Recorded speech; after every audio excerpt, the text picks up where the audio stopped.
So in the previous module, we talked about hydrogen atoms. In the previous module, we talked about hydrogen atoms. Sorry. In the previous module, I talked about H2 molecule. The H2 molecule, we treated H2 molecule with valence bond theory, and we found the energy of the H2 molecules. And I said you that in the next module, I will talk about polyatomic molecules. Among polyatomic molecules have different shape, different structures, and that structure is because of the hybridization. And hybridization is mixing of valence shell atomic orbitals that I will explain to you, and you are already aware of these facts. The shapes which is obtained by these molecules, if you talk about Ab2 molecule, then it is example I am writing is BeCl2 is an example. Ab2 molecule, it's a linear molecule, and the bond angle is 180 degree, and we say sp hybridization is there. Then you have Ab3 molecules, and Ab3 molecules has triangular planar structure, and the angle is 120 degree, and the hybridization is sp3, and we say the molecule, one of the example is Bf3. Ab4 type of molecule is CH4, and which is tetrahedral structure.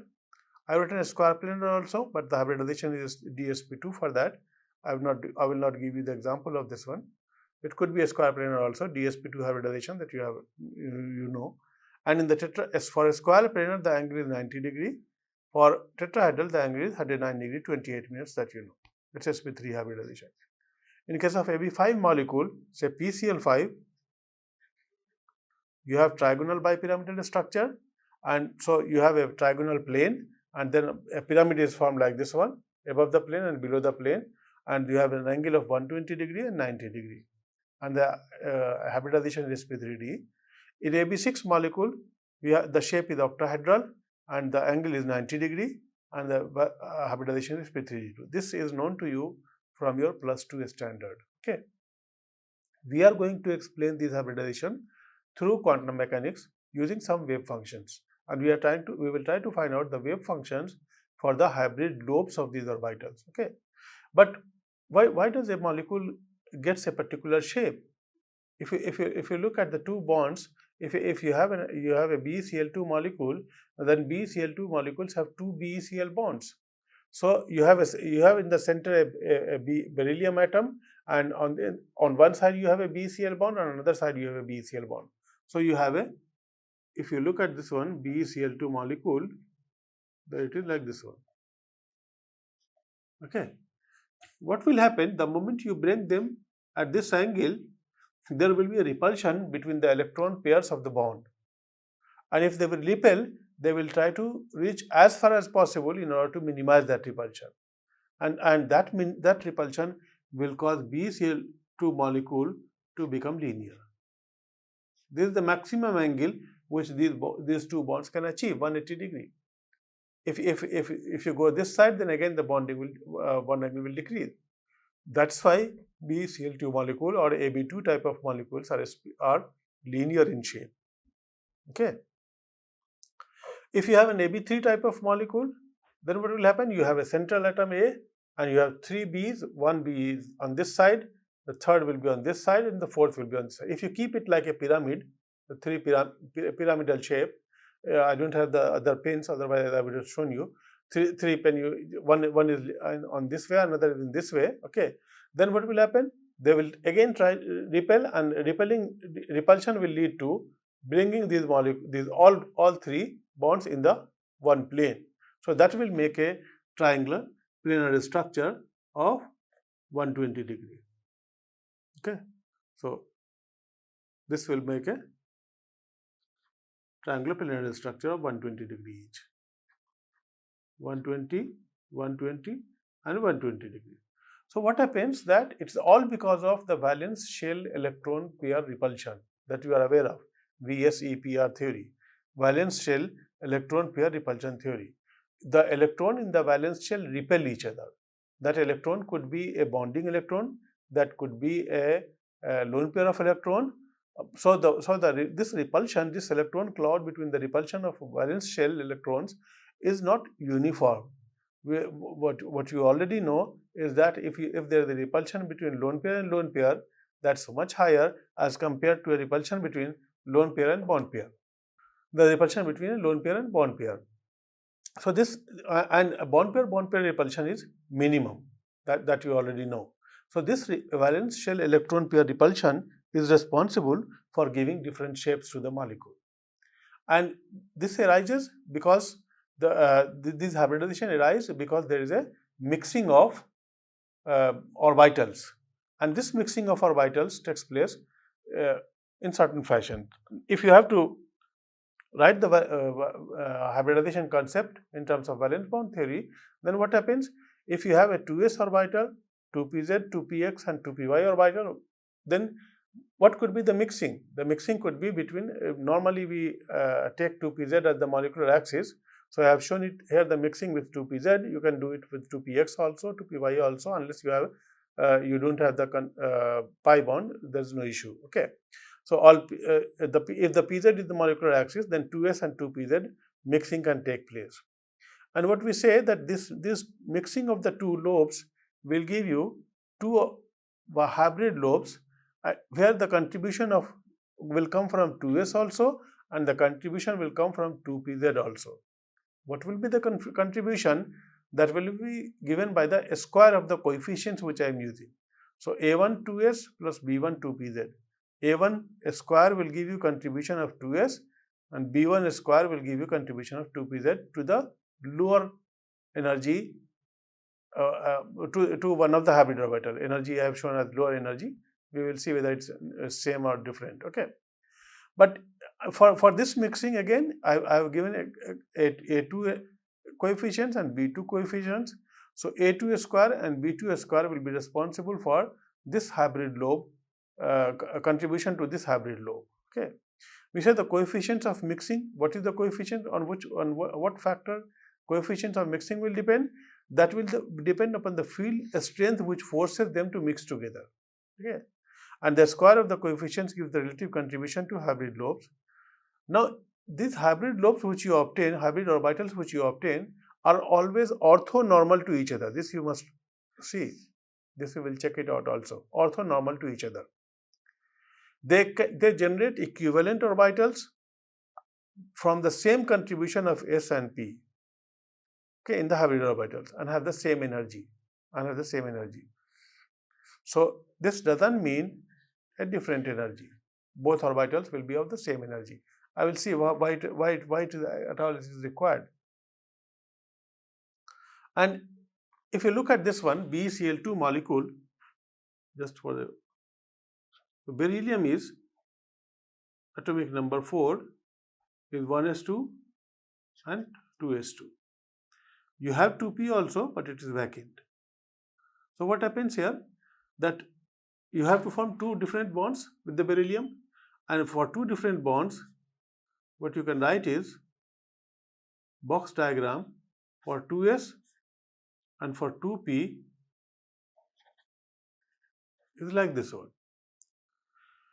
Now a paired electron cannot form a bond, that you know. So one of the electron is excited to 2p energy level. Okay, and all experimental facts indicate that the two bonds in the beryllium chloride molecules are equivalent bonds. Okay, so if they are equivalent bonds, the combination of atomic orbitals or the overlap of atomic orbitals, which we talked about too much in S2 molecule, should also be the similar. But here you find that beryllium, the one orbital which is contributing to the bonding in BeCl2 molecule is s orbital, and another orbital which is contributing to the bond is p orbital. So a combination of this and the chlorine, if you write the chlorine which is 17 is 2s2 2p5.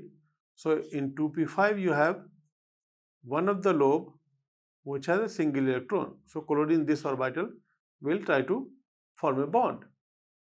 But if you directly try to overlap, then the p orbital of chlorine will overlap with s orbital of beryllium, and p orbital of chlorine will overlap with p orbital of beryllium, and you will get two different kinds of overlap. So this is not feasible. Both the bonds in the beryllium chloride must have the same energy, and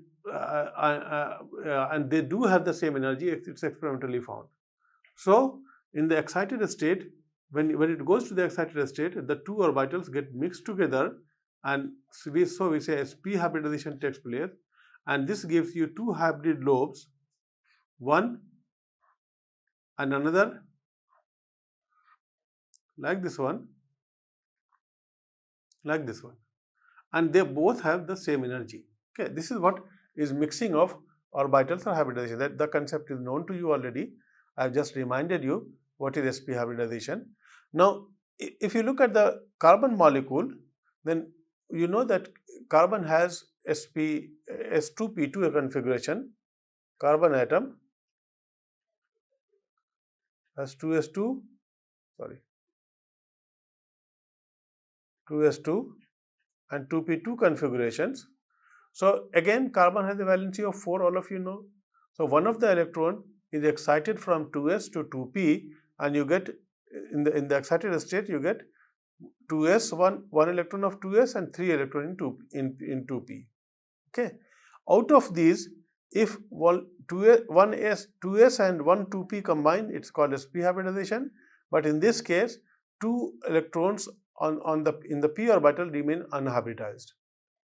If one electron of the 2s and two electron of the 2p hybridize together, then you get sp2 hybridization, and one unhybridized p orbital remains with the carbon atom. And if all the atoms of the p, all three atoms of the p and one atom of the 2s hybridize together, you get sp3 hybridization.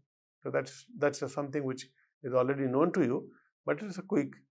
Before I start with the wave functions, I just thought I should give you the basics. Okay, so hybridization hybridization gives you in hybridization the central atom orbitals mix together to give you orbitals of equivalent orbitals of same energy. They may not be equivalent also sometime, because when there will be a lone pair, the equivalent orbitals you will not get. But anyway, normally we will say that similar energy. So if you look at the sp hybridization, it's an s orbital combining with p orbital, and this actually is a combination of the structure like this one. You have a hybrid lobe gives you a large lobe and a small lobe. Okay. So another hybrid lobe will be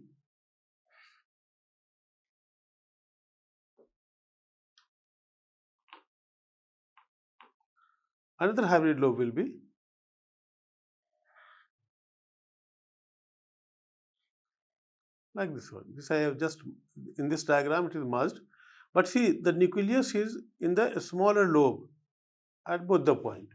Nucleus is in the smaller lobe. So this is a sp hybrid lobe, sp hybrid orbitals. Sorry, it's already written. Okay. So sp hybrid orbitals these are sp hybrid orbitals. Okay. And the only important thing which I want to tell you is that they have the nucleus which is present in the smaller lobe. Okay. Why they are at 180-degree angle? That I said you, that if you have two orbitals and if there is a repulsion between the two, then they will always try to be at the maximum distance. They will try to minimize the repulsion, and for minimizing the repulsion, the only way out is that both the orbitals are at 180-degree angle. So whenever there is an sp hybridization, it's a linear in structure with 180-degree angle. Okay. If you go for the wave functions of the sp hybridization or sp hybrid lobes, then what we can say that for each lobe I can write a wave function. One from sp you get two hybrid lobe, so you can write two wave functions each for one hybrid orbitals. And what we write is psi1 is equal to a1 psi s plus b1 psi pz, and psi2 is equal to a2 psi s plus b2 psi pz. Okay, I said you pz is normally the orientation of the molecules. We suppose that the molecules, if you have a linear structure, then it's a pz it's on the pz axis, z axis of the Cartesian coordinate. Okay, where a1, b1, a2 and b2 are the values of the coefficients, which tells you the relative contribution of psi s and psi pz, okay, to the wave function of hybrid orbital lobe, that is psi 1 and psi 2. So, the psi 1 and psi 2 are the wave function for hybrid orbital lobe. So, the first task is to find out the contribution. What is the contribution of each of these?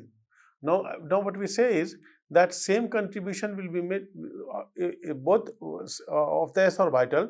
We say orbital. So, in case of sp hybridization, we say that both hybrid orbital lobes will have the equal contribution from the s orbital. And if it will have equal contribution, I said you the square of the coefficients will give you the contribution.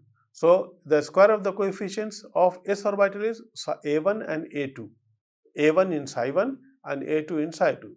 It means equal contribution means a1 square is always equal to a2 square, okay, and equal contribution. So, it's a1 in square plus a2 square is equal to 1 by 2, because only you have sp hybridization, only 2 hybrid lobe is formed. So, 50% contribution will come from s, 50% contribution will come from p, okay. And we say a1 is equal to a2 is equal to 1 by root 2. So, the two coefficients we have found, a1 and a2 coefficients. Now, if psi 1 is normalized, I said it's an orthonormal set. So, if psi 1 is normalized, what you can write? Psi 1 d tau is equal to 1, and psi 1 d tau means you will write psi 1 is a1 s plus b1 pz or psi pz or psi s, okay. So, a square of this psi 1 means it will be psi s square d tau plus b1 square and psi pz square d tau plus 2a1 b1 psi s psi pz d tau is equal to 0. What is this psi s and psi pz? These are orthonormal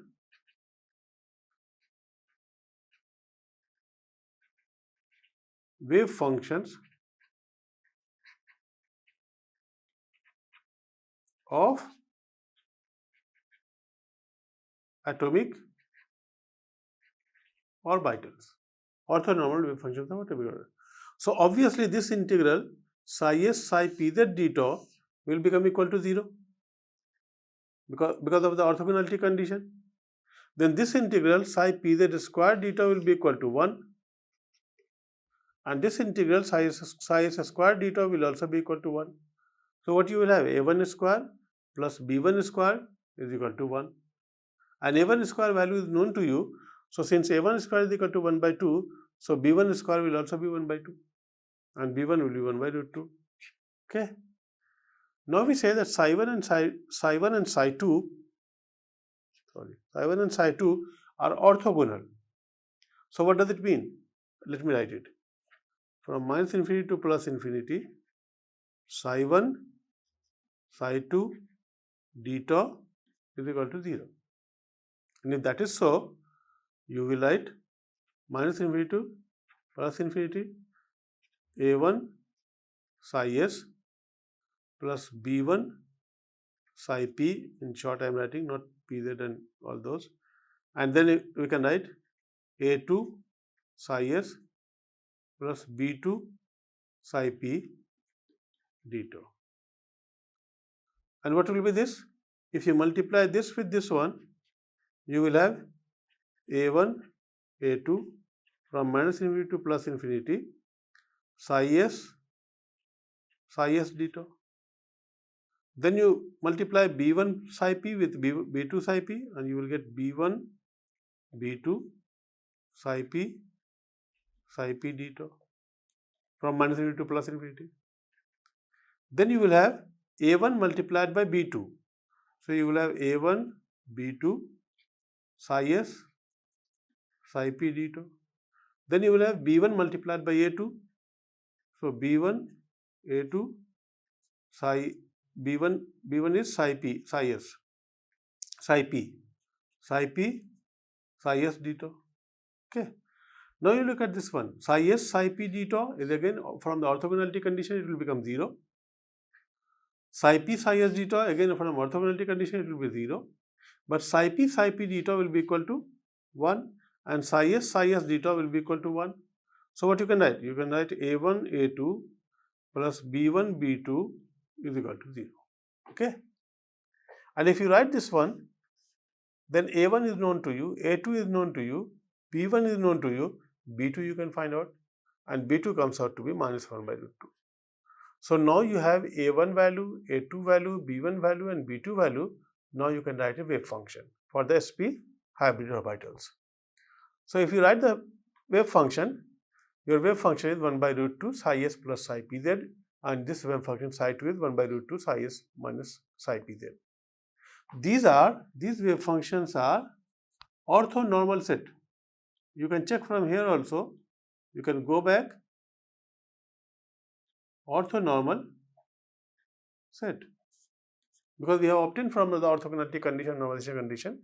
These are orthonormal set of wave functions. Okay. Now, once you have the two functions, if you want, you can check it out that whether it's orthogonal or not. So it's what you will find at psi 1 deta is what? From minus infinity to plus infinity.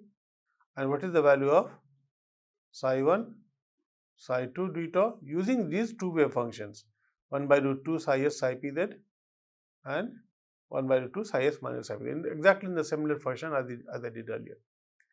Now, if you have these two functions psi 1 and psi 2, can we find out the direction, that in which direction these wave functions will be present, where psi 1 square will give you a maximum probability? So that also we can do quantum mechanically.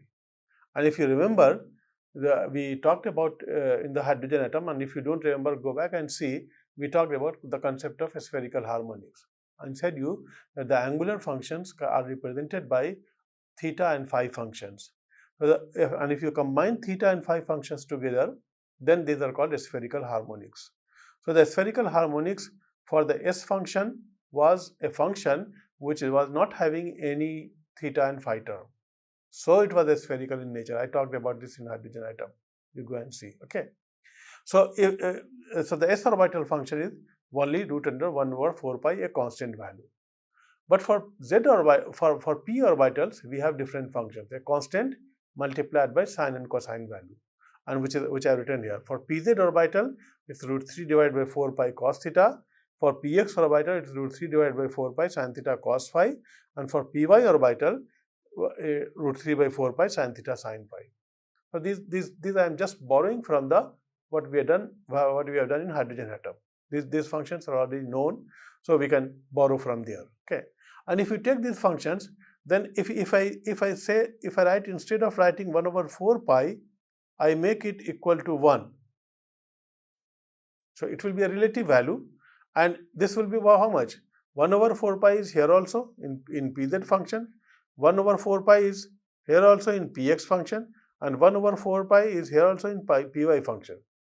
So can I write, if I write y0, 0, 1, then I can write y10 as root 3 cos theta, y1 plus minus 1, we can write as root 3 sin theta cos phi, and why I am writing plus minus both sign for px and py. Again, the clarification I have given you, that px and py is obtained by a linear combination of plus 1 and minus 1 functions. Okay, that I talked about in detail.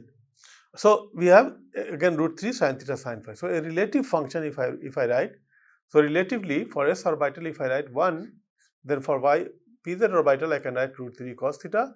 For px orbital I can write root 3 sin theta sin cos phi, and for py orbital I can write root theta sin phi. Okay. Now theta is the angle of vector from the z-axis, and phi is the angle from the projection, the same thing which I talked about earlier. Okay.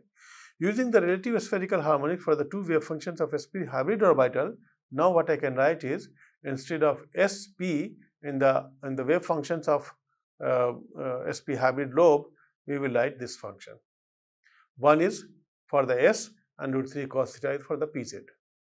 So what you can write, psi 1 1 over root 2 1 plus root 3 cos theta, and psi 2 you can write as 1 by root 2 1 minus root 3 cos theta. Okay. Now since psi 1 and psi 2 both are independent of phi, They do not depend on phi because the actual function I have written here. Okay. So, and it depends only on theta. So what does it mean? If you remember, what is theta and phi? Just to remind you, this was your z orbital. Okay. This was your x orbital. This was your y. Y lobe coordinates.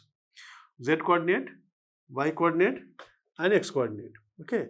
So if you have a position of a particle here, then this distance is called r, radial distance. Then you draw a projection perpendicular from this in the xy plane. Okay. And you combine this projection, and whatever angle this makes with the x-axis is called phi. Okay. This is in the xy plane. So this is in the xy plane. Now, what you say that this function is independent of phi, and this angle, the angle between r and z, is called theta. Now, if this angle is theta angle, then I said you that theta varies from 0 to, I have done it in details in the rigid rotor and spherical harmonics conversion. So you can go and check there also, but just to remind you what we did earlier. Okay. So 0 to pi. Okay. Now theta is 0 on the z-axis and theta is pi on the negative z-axis, 180 degree. In the xy plane, theta is equal to 90 degree. Okay. So what does it mean? If you look at the psi1 function, okay, theta is equal to 0. When the theta is equal to 0, cos theta will be 1. Okay. And if cos theta is equal to 1, then psi1 function will be what? 1 plus root 3. And psi2 will have its maxima when theta is equal to 180 degree.